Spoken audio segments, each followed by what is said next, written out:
Hi, today I'll show you how to connect Airpods to ULEFONE Armor 5S.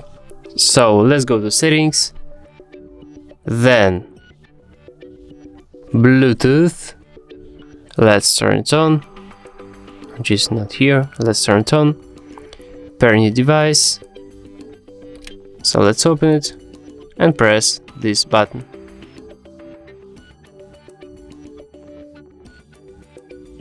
So let's wait until we will see our Airpods.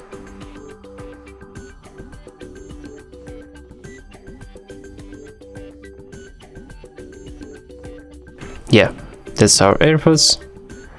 Let's pair it, and it's active right now.